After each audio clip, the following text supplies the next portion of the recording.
Welcome back to another edition of Political Breakfast here on WABE. I'm Lisa Rayam. So glad to have you here, our listeners. With me are strategists Tharon Johnson and Brian Robinson, and we have another special guest. As promised earlier in the week, we have the chair of the Republican Party, Josh McKoon, joining Political Breakfast. So we want to welcome you as well. Good to see you. Thank you for having me. Yeah. I told Josh over the weekend, I was like, you got to listen to last week's show because Tharon and Lisa were just going on and on about how good you're looking. Yeah, we saw you at Sed's birthday party, and I was like, wow, he looks great.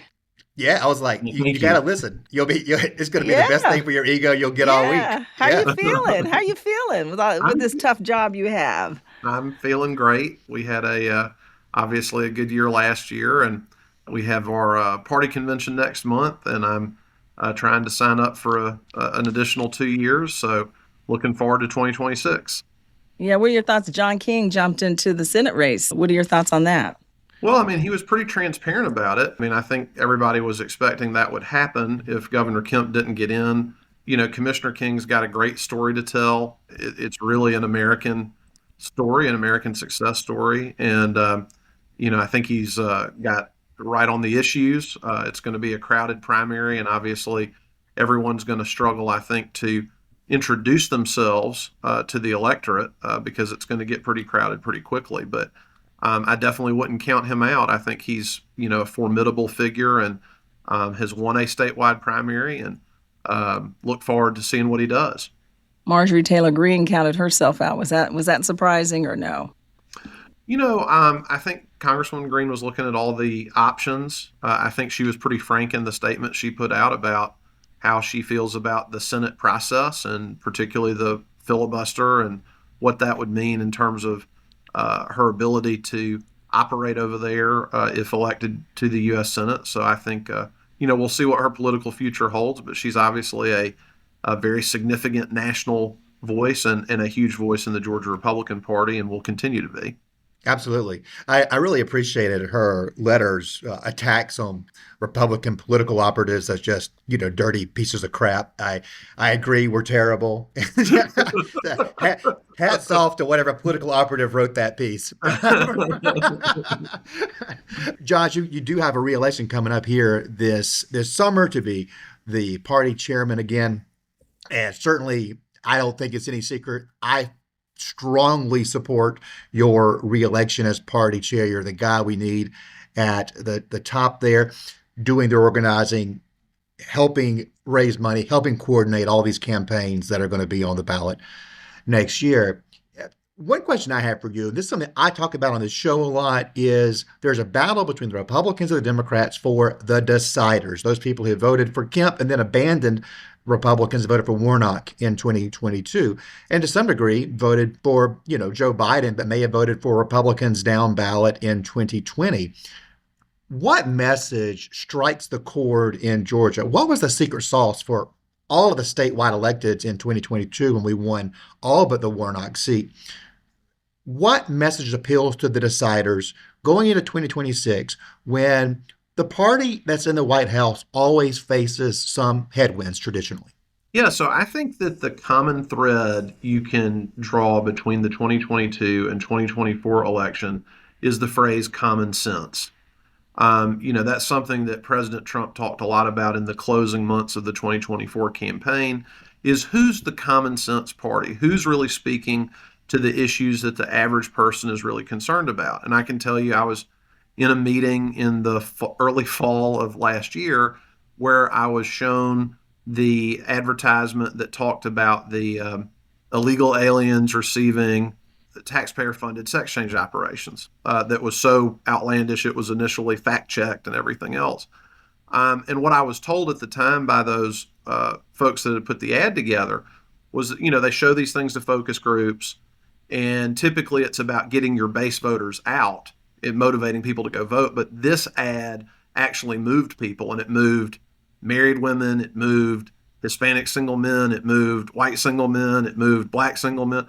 And I think that the common thread there is that it's so outlandish, so out of step with the average person that you could say, look, guys, don't you want to elect people that are really concerned with the issues that you're facing every day at your home? everything's more expensive. Who's going to address that? You've got to be able to continue to pivot that conversation and identify our party, the Republican Party, with the solutions to these problems affecting everyday Americans. I think that's what we've got to do again in 2026. Josh, it's good to see you. Saw you at B-Rob's party. We had a good exchange. Have utmost respect for you. You and I have known each other when you were in the legislature, but now I got to go be a Democrat Yes, sir. and ask you some tough questions. All right. So and then unfortunately, I may have to ask Lisa to ask the other questions because unlike Brian, I have to work very hard to keep my retainers. And so I got to get off the phone. So 2 quick questions I have for you, and then Lisa has some questions if I have to scoot. Do you and Georgia Republicans agree with Trump's immigration strategy that includes deporting children with cancer and abandoning due process? And then my second question is, do you, as the chair of the party in Georgia, GOP, and Georgia Republicans, support gutting federal agencies, which has already resulted into thousands of lost jobs in Georgia citizens, and doing critical research into things like Alzheimer's, diabetes, and cancer? Well, I'll take the first question and then come to the second one. Unsurprisingly, you and I kind of disagree with the underlying premise of these questions. But with respect to immigration, obviously we support at the Georgia Republican Party the president's agenda, which is to enforce our immigration laws.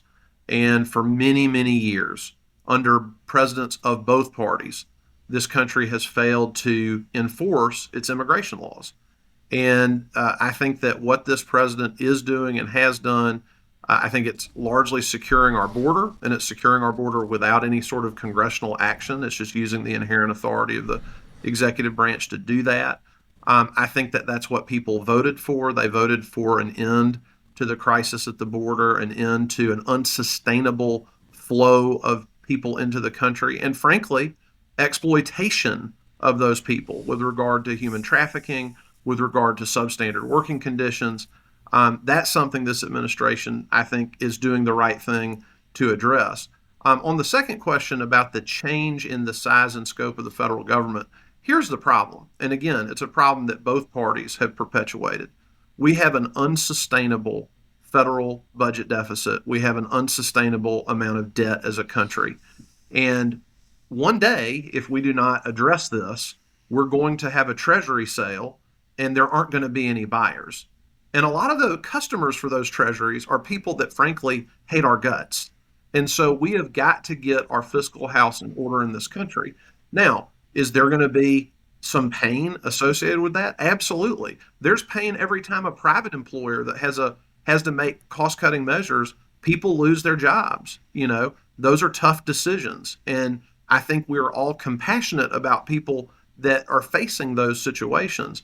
But we have to consider what's in the best interest of 360 million plus people and their children and their grandchildren. And simply kicking the can down the road and saying we can continue to have these ballooning budget deficits is irresponsible for our children and our grandchildren. So again, I think the Trump administration is taking the right approach here to insist that every agency look for savings and try to find ways to do things more efficiently. That's the other thing I would say is that there are very few of these federal agencies where making cuts is cutting to the bone. I mean, there's a lot of duplication. There's a lot of inefficiency that's been revealed. But yes, the size and scope of the federal government is going to have to change so that we can get it aligned with what sustainable revenues look like for the federal government. So I just want to make sure I'm hearing you clearly. You support an immigration plan that supports deporting children with cancer, and you're totally fine with abandoning due process. And then lastly, you're okay with cutting research, critical research, in this plan from Donald Trump that deals with people, family members who has Alzheimer's, diabetes, and cancer. Just want to make sure I'm clear. As a lawyer, I believe strongly in due process of law. I also don't believe that every single deportation should wind up going to the United States Supreme Court. That certainly wasn't the case when Joe Biden was president. It certainly wasn't the case when Barack Obama was president. It wasn't the case when Bill Clinton was president, and they were deporting hundreds of thousands of people. So I don't know why the legal standards should shift because of who the president is. We should have the same level of due process that we had under those administrations. With regard to medical research, we should do whatever we can on medical research. I would love to see more medical research on pancreatic cancer. Killed my mother. I was thinking about it yesterday on Mother's Day. We would all love there to be unlimited resources to do everything we want to do. But we live in the real world, or we're trying to under this administration, to say we've got to align federal budget priorities with the money that we have available to fund them. Because if we continue to do, and again, I'm not saying this is a Democrat-only problem. Republicans and Democrats have been guilty of this. But if we continue to spend more than we take in, we're going to have a brutal reckoning. And what happens to this country and what happens to this country's economy and the people of this country will make what we're talking about today look like a cakewalk. Josh, when you first were elected state party chair, you and I went and got some pizza and talked for about an hour.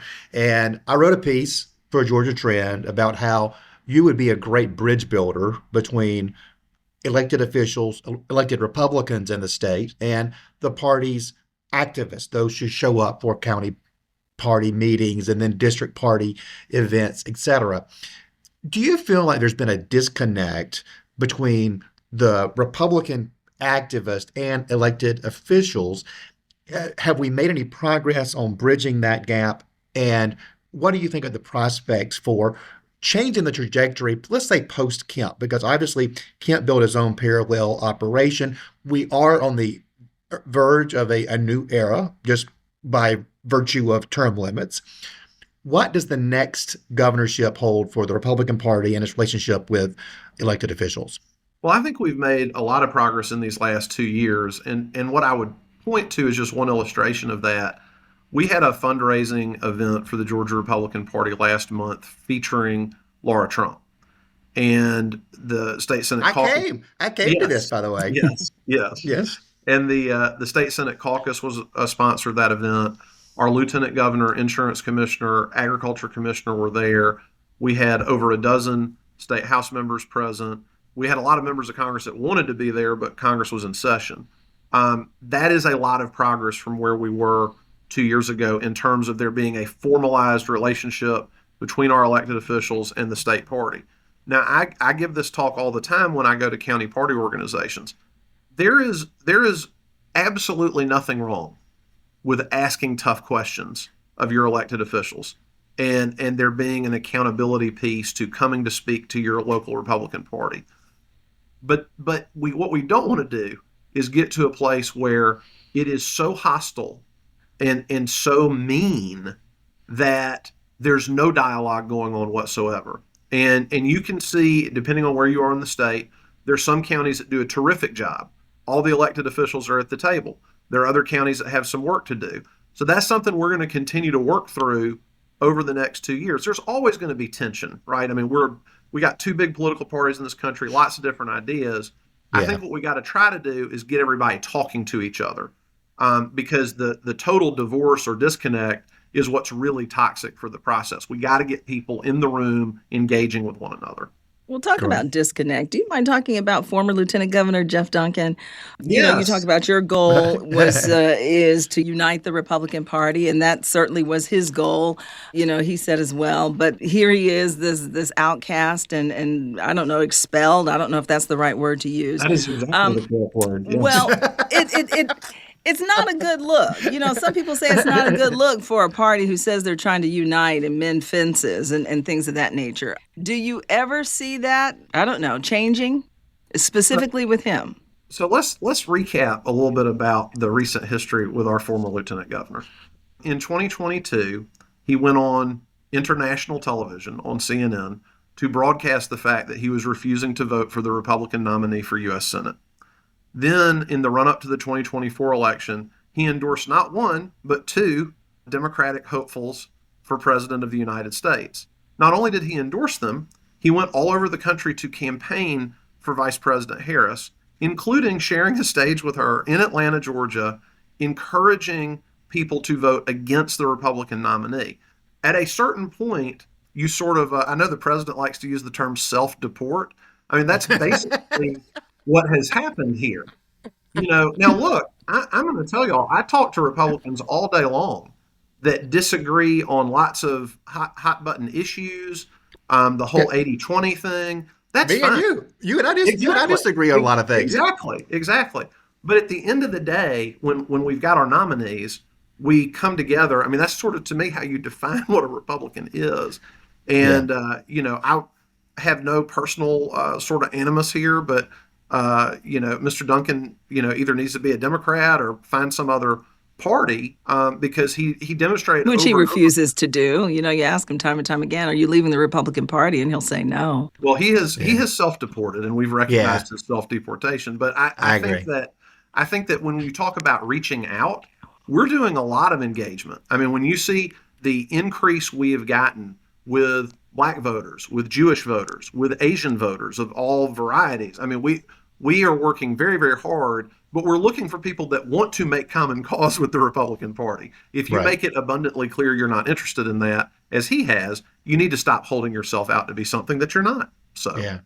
There were some reports over the weekend that at least for the insider class of which we're a part, was very intriguing, but it was talking as if Kemp was going to go to the White House and meet with Trump to kind of look at endorsements up and down the ballot. There are some that would welcome the fact that it might clear primaries out a little bit and stop internal battles. Others who will say Georgians need to pick Georgia candidates, not D.C. So, and a legit debate to be had there. Both sides have valid arguments.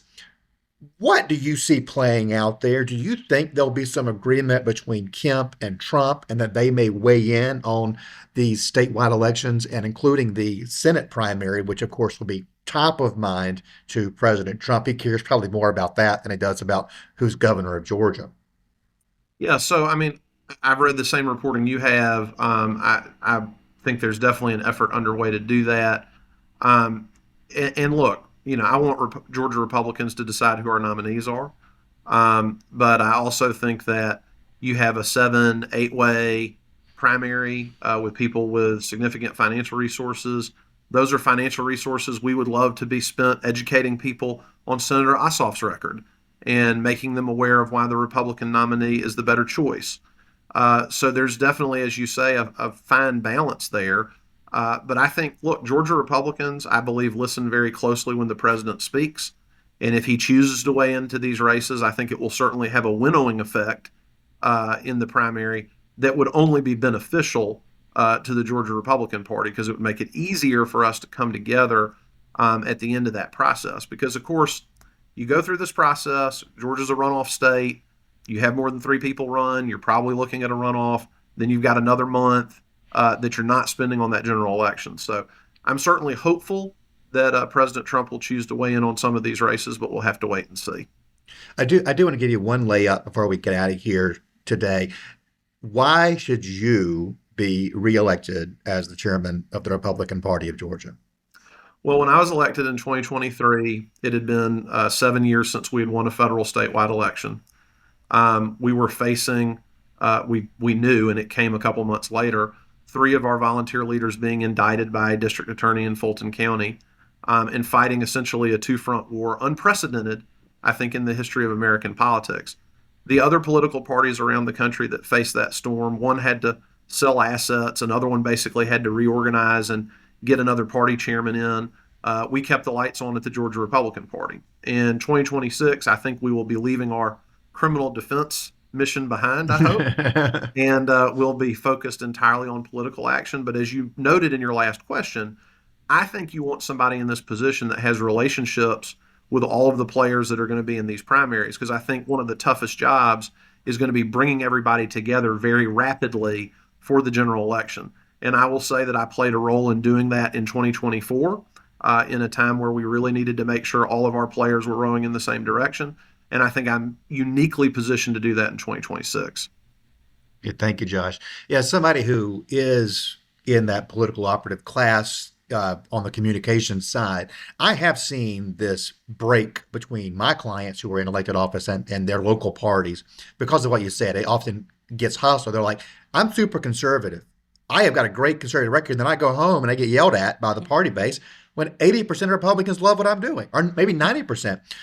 And I will say that if Josh McKoon is not the chairman of the Republican Party after the summer, which he will be, I think it's going to be an irreparable break between the party and elected officials. So it is really critical to keep this infrastructure going, and Josh is critical to making sure that happens. Well, Josh, before we let you go, Tharon sent me a question. He had to run and get on a conference call, and he wants to know, President Trump's popularity is at a record low for any president, so shortly into his term, including in Georgia. How low does his approval rating have to get before you and your colleagues are prepared to criticize him even a little bit? So let me say this. I remember when President Obama was seeking to reshape 20% of our economy with the Affordable Care Act. And I think a lot of us remember Scott Brown getting elected to the U.S. Senate in 2010. But he didn't change direction because he had a specific goal and a specific mandate. Well, that's the same thing here. You know, we are trying to accomplish some very big things. This president got elected to do some very significant things. And we're 4 months into a 4-year term. I think as his tax policy passes, as the additional foreign direct investment that he's brought into this country begins to hit, I think by the time we're into 2026, people are going to be saying he is making America great again, and we need to get behind him. And I'll remind everybody that until one special Atlanta night in June of 2024, Democrats were willfully blind to the cognitive and physical decline of the then president of the United States. Right now, a lot of people are sitting without jobs and can think of nothing less but how they're going to feed their families right now, right? So we'll see. Josh McKoon, you always say yes. We appreciate you for doing so. And thank you so much for stopping by Political Breakfast. Thank you for having me today.